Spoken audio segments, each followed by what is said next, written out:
Hello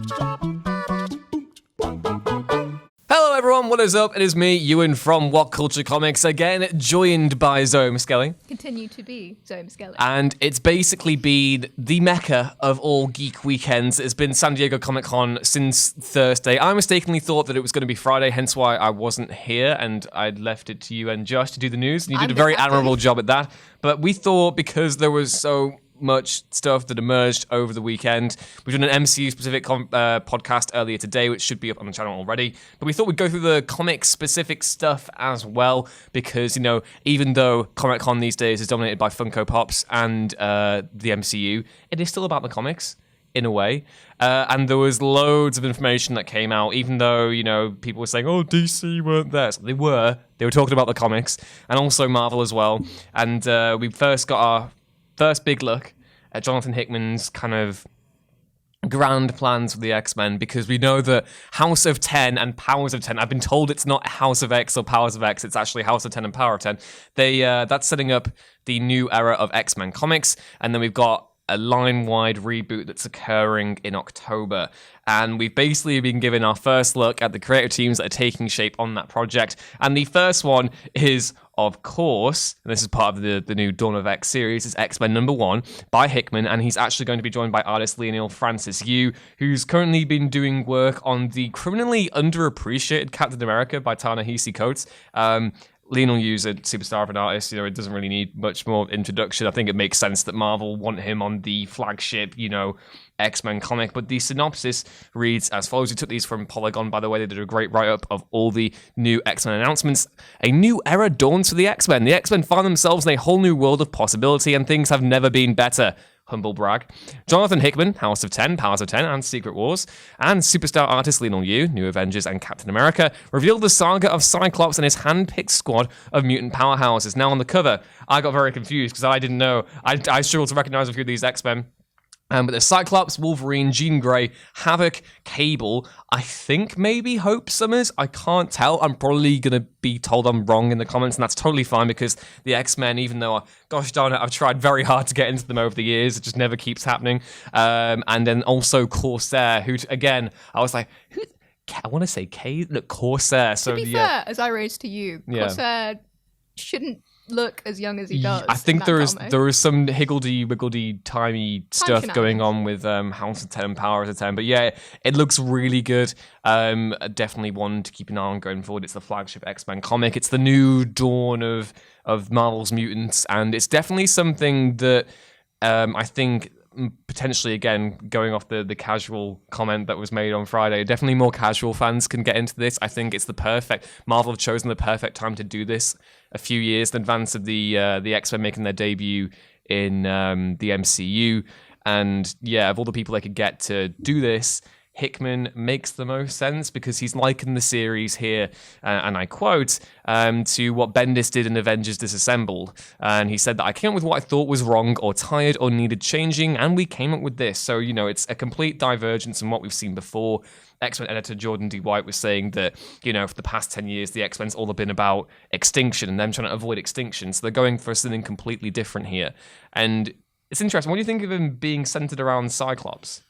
Well, I think it's kind of a smart move in the sense of sort of like you've said, like we've all said, as much as I really love the X-Men, wow, if someone said, how do I get into the X-Men? I would just look at them blankly for a minute, like, you can. I think Grant Morrison once said that it was like trying to read the X-Men was like tuning into the 500th episode of a long-running soap opera, and it's completely right. It's part of its charm, but also, it's very impenetrable at times. So it would be nice, sort of like you said, for people to be able to come into it knowing that they can read maybe just X-Men, maybe just X-Men, and then like one or two others, depending on who they like. So obviously for that, Cyclops is like, I would say the most iconic X-Men. Wolverine probably, giving him Wolverine, but like, if we're going for, I can't even say less edgy, because he is. I guess he's more ubiquitous in the sense that he's not really been globe-trotting as much as Wolverine has. You know, Wolverine's been an Avenger, he's had his own solo books, whereas Cyclops has always been an X-Man. I stay at home. Yes. Occasionally, the woman I'm in love with gets cloned. He's a bit of a wet towel, but honestly, he's our wet towel. We wouldn't change him for the world. That might be what works in his favor. Yeah. So I think it's a smart move for sure, especially with Hickman. Yeah, exactly. Next up, we've got Marauders, which is going to be written by Jerry Duggan and illustrated by Matteo Lolli, and that's coming out in October as well. And the synopsis reads as follows. The X-Men sail at dawn. Even in the glorious new dawn, mutant kind faces hardships and oppression from their human counterparts. Led by Captain Kate Pride and funded by Emma Frost and the Hellfire Trading Company, Marauders, Storm, Pyro, Bishop, and Iceman sail the seas of the world to protect those hated and feared. Polygon again noted in the write-up that this was Hickman's favourite of the lineups that they've seen so far in the spin-off books. And looking at the cover, I kind of have to agree that Emma Frost has never looked more iconic. Like, she's got such a good look in this. And I'm a big fan of that team. I really like the idea of this being potentially a more radical X-Men book. I like the idea that it's all of them coming together to basically just go on like just a globe-trotting journey, just,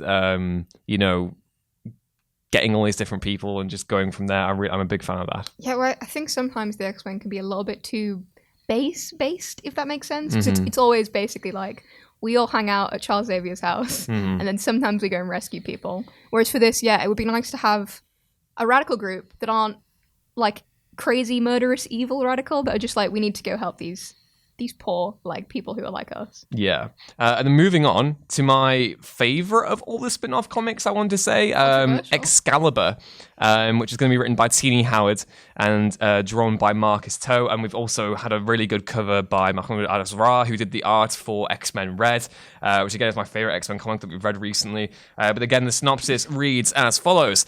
A new day is forged. Mutant kind has always been special, and as has their relationship with the world or worlds around them. That's in all caps, worlds, just so you know it's extra serious.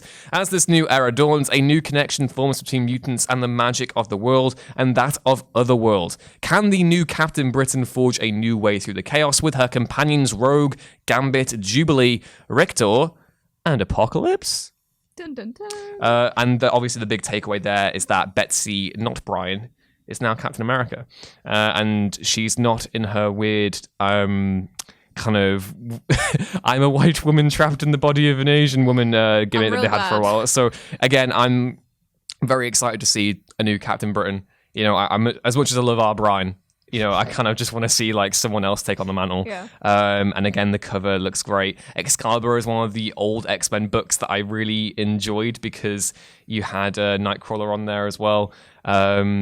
Yeah, what did you make of that lineup, especially with Apocalypse being involved? I see. I'm a real sucker for stuff where Apocalypse, like, maybe isn't totally evil. Because Kid Apocalypse is probably one of my big faves. So to just see him be like, I'm called Apocalypse, but I don't have to bring an apocalypse. It would be quite nice. As well as getting to see, like, because I think with a lot of the more, like, villainous X-Men, sort of you only see them when they're fighting, like, the good guys. So it would be nice to sort of explore the moral complexities of not necessarily being a hero, but being heroic. Maybe? Yeah. Also, the little Excalibur Britain link is quite appreciated as well. I like how the X-Men are a global outfit and not just, in New York like all the other superheroes in the Marvel Universe.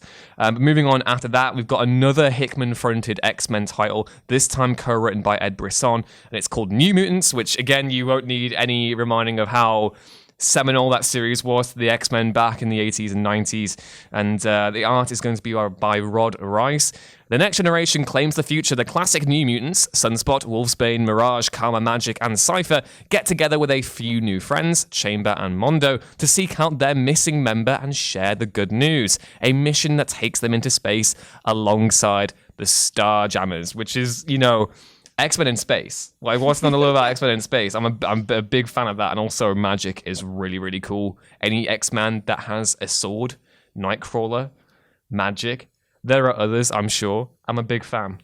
I'm sort of a sucker for that. I think it was playing too much Final Fantasy when I was a kid. Then I'm like, yeah, big sword, let's go. But it should be pretty exciting. Oh, is that the one that has the really weird cable on the cover? No, that's the next one, actually. Oh, spoilers. Yeah, so the next comic coming up, I feel as though it's like the cover has been designed to invoke maximum thirst, and it's called Fallen Angels. It's written by Brian Edward Hill, who obviously has been more famous for he did a Killmonger comic a few months back, but he's also been doing stuff for Detective Comics, and it's going to be illustrated by Simon Kodransky, and that comes out in November, and the synopsis as follows is: not all belong in paradise. Psylocke finds herself in this new world of mutant kind, unsure of her place in it, but when a face from her past returns only to be killed, she seeks help from others who feel similar to get vengeance. Cable and X-23 join Quanon for a personal mission that could jeopardize all mutant kind. And Cable in this instance is definitely stupid, sexy young Cable. I don't know, I remember Cable being old and gruff, but like in this one he's just like looking really cool. I'm like,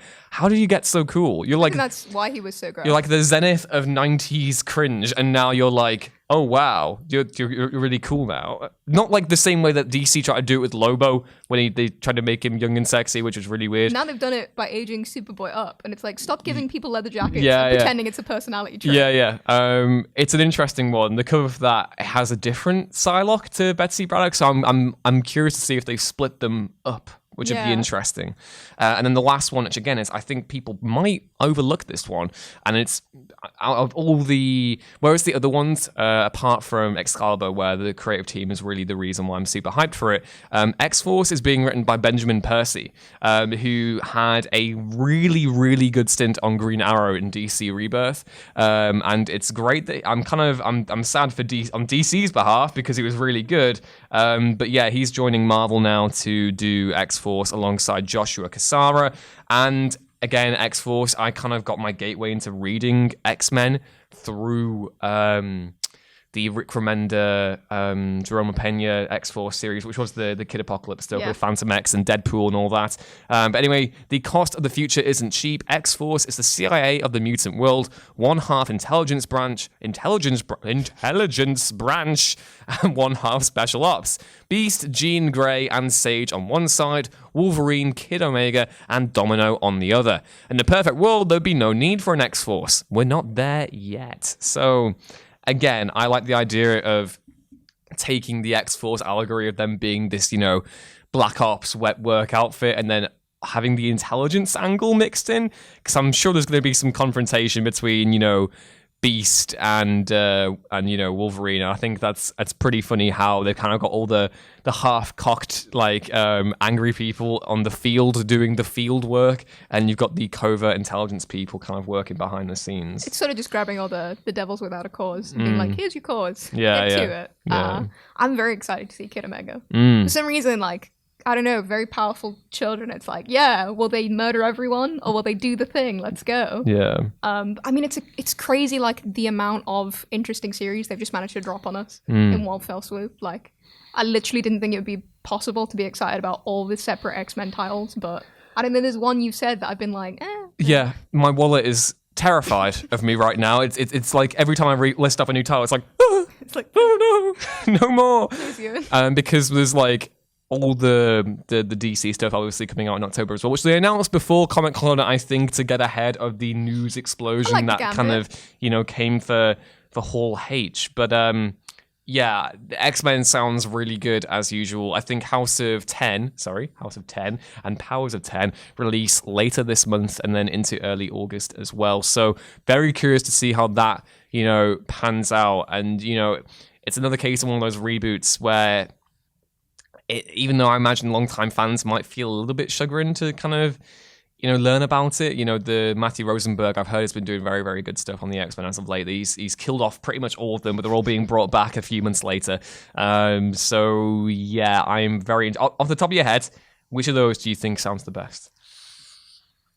I'm a sucker for Marauders. Yeah. I'm a sucker for Marauders, and I'll say it openly. Yeah, Duggan did really good stuff on Deadpool as well. I think, again, Excalibur, probably my favorite as well, but then also kind of down for X-Force 2 because of what Percy did on Green Arrow.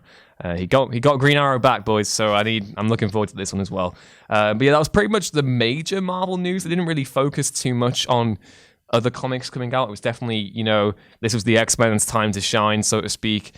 And obviously they've announced loads of stuff beforehand as well. We got Strike Force coming out later in the year. We got other stuff. So let's move on to DC. DC time. Because there was some cool stuff, wasn't there? I don't think they're totally going to miss Benjamin Percy right now. I'm going to be honest with you. Big words. Big words I will accept. Benjamin, don't hate us. Please, Benjamin. Please no. So essentially, the most obscure DC character of all time, to the point that a person who idolizes Condiment Man, King, you got to get his title right. He's royalty. His name. He's not just Condiment Boy. He's the Condiment Bro. my liege. Yeah. So I knew all about those niche boys, but not Adam Strange. I was familiar with Adam Strange from the Justice League cartoon. Again, I'd seen him like once or twice. I presume that they'd sort of just made him up whenever they needed an extra character. But apparently not at all, because I'm very excited for the next comic with him, which is Strange Adventures 1. Anyone who liked the Mr. Miracle comic may be excited because it does feature Tom King, Doc Shaner, and Mitch Gerards. I always said Gerards, but it's actually Gerards. I like Doc Shaner a lot because he, not to like go all in yet, but I do like the way that Doc does the marriage of the classic Silver Age and Golden Age, but with modern iconography. It's not all just, he's not a throwback artist. It's very much like a case of like he's reimagining the retro days of DC, but in a new kind of modern way. It's very like a sort of loving commitment to the old comics without totally just remaking the old comics. Yeah. Which should make this really exciting because for anyone who doesn't know, Strange Adventures, or the comic that was just called Adam Strange, used to cover, unsurprisingly, Adam Strange, who was an archaeologist who got to travel to the planet Ran. You'll find there's a lot of theological stuff. I've been reading The Green Lantern. I don't even know any cosmic thing anymore. There's a bit with Adam Strange. There's a Green Lantern with a volcano for a head. There's Flusel Phlegm. I think at this point I'm just ready for all the cosmic BS that DC can throw my way. Yeah. So essentially it covers him. He's sort of between living on the planet Ran and sort of having to go back to Earth. The initial continuum had that if he lived on Ran for a year straight without going home, he'd die. But that's not a thing anymore. I think it's literally just the Zeta Beam. There's a Zeta Beam that teleports him. It's sort of unpredictable. So we're seeing this again, but I'm very, very interested in seeing what they'll do with it because I thought they'd go very conventional space adventure, maybe a bit of Tom King existential bout. But the poster for it, which hopefully will maybe not. You can find it in the description anyway. Otherwise, it's very interesting because there's one that's just very classic. It's Adam Strange in his old space gear because he has no superpowers, just a cool spacesuit and a little gun, which I respect very much. It's a great retro, like the Simpsons episode. I'm just conforming to type here, but the one with Zap. It's very much that gun, and I'm here for it. Zap Brannigan, if you want to get into that. Yeah. But yeah, and then there's another one, like a variant on it, where there's a bunch of graffiti written on him, essentially. It's got the classic X's on the eyes, and then a bunch of stuff like Stranger Danger, Space Liar, War Criminal. Yeah, a bunch of harsh stuff. Yeah. Which either suggests that his move to the planet Ran isn't as easy as it maybe was in some of the other continuums, or, and this is my pet theory, so the planet Ran has always had a pretty bad history with the Thanagarians. Oh, Thanagarians. There we go. Remember them, the Hawk Girl? Yeah. Well, that's, I know they're the Hawk people. The Hawk But I believe boys. I've called them the Hawk people my entire life. So yeah, they have some bad blood. So I think it'd be very, very interesting if it focused more on the war between the two. Because that always seems to get sort of written over, interestingly, aside from the fact that there's bad blood between Adam Strange and Hawkman for obvious reasons. So I think, if they went through the perspective of sort of exploring what it's like to be a person who is sort of the poster boy for a planet that's at war, that would be really interesting. That would be really, I would be really down for that, because I only read the first volume of Green Lantern, and I know where it leaves Adam Strange on Ran, but I'm not anywhere further than that, so I don't know where the character is currently. As far as I remember, we left him in 52. I believe that's the last time we see him, aside from the weird Johnny Quest crossover. No. Which, I don't know, man, maybe it's canon, maybe it isn't. Literally, we leave him, like, on his way home with Lobo. I presume Lobo won't be in this comic, but, I mean, if he is, I am not complaining. Yes, So. that's really cool. I think that, again, kind of juxtaposing what we had here, Gerard's and Mr. Miracle was all about reappraising that classic Kirby iconography and, putting a bit of madness and horror in it. And then we have, Shayna here with a very idealized depiction of Adam Strange. And then on the other cover, like you said, it's Gerard's where it's, it's got all the kind of accusations leveled against him. And I do wonder, I think King was mentioning how he's kind of keen to divest, not necessarily divest, but to try explore something new, because the big theme of his work so far has been, trauma and, post 9/11 politics, whereas it looks as though maybe now he's ready to tackle fake news and, the Trump presidency, which again is kind of interesting. Would be an interesting... Well, I think obviously because a fair amount of criticism has been leveled at him, which I can't totally... not support, because you can't write the same thing again and again. So it would be interesting to see, Adam Strange is generally just considered this cool dude who comes from a different planet now, who's in a spacesuit. But what if maybe, the implications of his actions that we generally don't think about are just totally gone into? I think that would be... That's what I kind of want to see. I think that's what King does best, is he basically acknowledges the things that have been staring us in the face the entire time and just pauses on them and dwells on them for 1 second. It kind of makes you feel a little bit uncomfortable, but in a good way, because he does that with Batman, and he also does it with Mr. Miracle. If he does it here, I'm very, very excited. And it's really cool because in Mr. Miracle, in the ending scene, he's actually wearing the Adam Strange t-shirt. So we actually did have a teaser that this was going to be their next plan all along. But that's really, really cool. It was kind of the only major DC announcement that was made. There've been bits here and there, but that was the only thing that I was like, wow, that's some big news. Yeah. Whereas everything else has been like, we might be doing these things. It's okay, DC. But moving on, because there is a new theory that's doing the rounds on the internet. I say doing the rounds, we saw it on Bleeding Cool, because, again, even though the main focus was very much on... Adam Strange, there are still loads of questions to be had about, Year of the Villain, and where that's going to leave the DC universe in a few years' time. Obviously, we have Doomsday Clock when it eventually finishes, probably when I'm about 50. That's meant to be occupying a space in time, which is like a year from current DC continuity, hence why Batman's got his classic yellow symbol on. And then also we have 3 Jokers meant to be coming out at some point or another, I assume. So there have been theories doing the rounds that maybe we could be getting towards a big restructuring of DC continuity, because you already reported on Friday the timeline, the new DC Universe timeline that they want to introduce. And there was 2 really interesting reports that Bleeding Cool put out. They put one out earlier last week when Batman 75 came out, talking about the various post and the post-crisis references, the pre-crisis references, and the pre-Flashpoint references that have kind of been intermingled throughout King's run. And they went one step further, didn't they, this weekend, when they kind of looked at what Snyder and Tynion IV, and I forget who else on the panel, but they were teasing something to do with a new big endgame event that's been building up since Rebirth started, essentially. And the prevailing theory at the moment, at least according to that outlet, is that we could be getting another crisis, not a hokey dokey let's examine our own trauma crisis like Identity Crisis and Heroes in Crisis, but an actual full blown classic cosmic. This is your universe that you know or you don't know, really is the problem at the moment now. Let's try and explode it and give it some chronological panache. Chronological panache is much easier to say than chronology. But yeah, no, it's interesting. In their report, Jude Terra mentions at the DC Year of the Villain panel at San Diego Comic-Con, writers Scott Snyder, Josh Williamson, James Tynion IV, and Tom Taylor, who you love on Deceased, discuss their near future plans, revealing that DC's writers meet for secretive creative summits at Snyder's house. He then quips, wow, are the budget cuts at DC really that bad?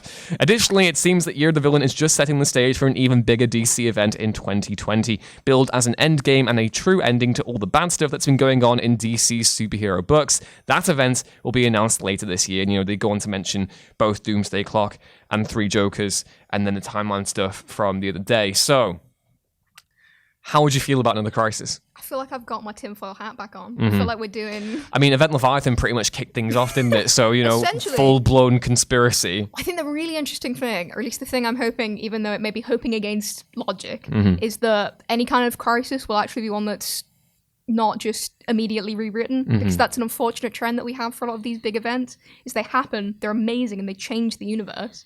And then it's like, oh, no, they didn't really happen, everyone's fine. And it's like, I don't want them to be fine. I want suffering. Yeah. So especially with the Year of the Villain stuff, because I'm so excited for the Year of the Villain stuff, having it sort of combined so you can read one comic and be like, oh, I'm vaguely aware of the crisis. Or you can read them all and be like, I'm in the crisis. I am having a crisis, which is so good. I think the thing with DC's Crisis is that they're very easy to understand on a surface level. And then when you delve deeper, your brain turns into a paste of blur. Because I had to do a thing on like confusing Superman questions a while ago. And I got to the bit on Supergirl and Superboy and I was like, what? Like, you just literally looked through the looking glass and I was like, oh, I'm gone. The abyss stared back. But yeah, the interesting quandary that DC have in this case isn't so much as the old continuities where it was a case of everything is so confusing because we've built up decades and decades of stories and no one can tell what powers Superman has or, what origin of Robin is the right one. In this instance, it's literally because no one can tell what has and hasn't happened. It's because they've not been particularly authoritative on that topic, because, it's easy enough to please more people if you refuse to kind of get bogged down in what favorite stories actually made it into their new continuity. And that's probably, but personally, that was one of the reasons why I couldn't get behind the New 52, is because it wasn't just a clean break from what came before. They couldn't decide on what had and hadn't happened. And DC Rebirth, I think, has gotten... My main worry here is that DC Rebirth, I thought, the main issue with the New 52 was the tonal... It was the tone. New 52 in a great many ways felt like a 90s throwback with the focus on aesthetics and making characters younger and give them more rough edges. And whereas with Rebirth, tonally, I feel as though that's much more of a return to what drew me towards DC in the first place. And I think maybe the focus on the actual intricacies in the timeline itself, is that getting away from the point? I think the main reason why we all love DC is the tone. I think tonally there is something about that universe that other properties don't have. And obviously, of course, you look at Marvel and different universes and they have their own strengths and weaknesses, same as DC, but they don't have what this has. And for the past few years, I feel as though DC have gotten that back. I might be a little bit upset that certain old events don't happen anymore, and I can never tell, wait, why is Vic Sage alive again? But, is this a waste of time, or is it an actual genuinely good thing that they should be trying here? So thus far, my bank is hopefully not. For our sakes, more than anything else. I think the idea of the rewrite, like, in essence, I'm hoping that this is the last time. I'm hoping this is the last cigarette of DC, because, like I said, if this event manages to be something that doesn't just go back to square one, then I think it's worth doing. I think it's worth beginning to build these events, and then because everyone knows they're not rewritten, you start to have that chronology. There we go. I prefer chronological panache, if I'm being honest. But you start to have a real understanding of events because you've seen them happen. So you don't have to think, well, gosh, I remember this comic from 3 years ago, but does that count anymore? Because you're like, well, it happened last Tuesday. I know it happened because it hasn't been rewritten thus far. So essentially, my hope is, as long as it's not stuff that we just immediately write off, definitely worth it. There will be some that I think naturally have to be sort of rewritten off. But as long as there are minimal shenanigans this time, I'm okay with it. Yeah, I think what they need maybe is just a resource. I remember before I really delved into comics, I used to pick up the encyclopedias at my local library and just read through all the different events that had happened.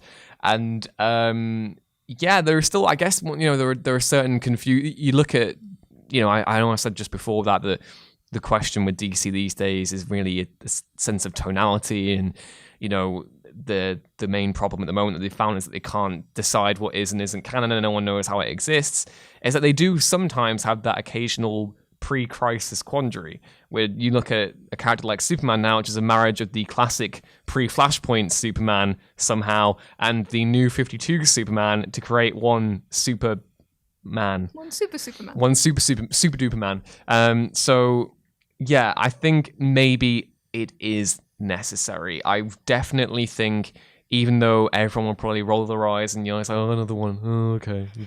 What are you gonna do next time? Turn Barry Allen into a serial killer? I don't know. So yeah, I don't know. I'm happy if this were to happen, if this were to be another crisis, and then maybe at the end of it, that's when we get to the post Doomsday Clock, world that we need to be in. That'd be interesting, because I'm definitely excited about where the DC universe is at the start of Doomsday Clocks. It's set a year on, and all sorts of has happened in between that.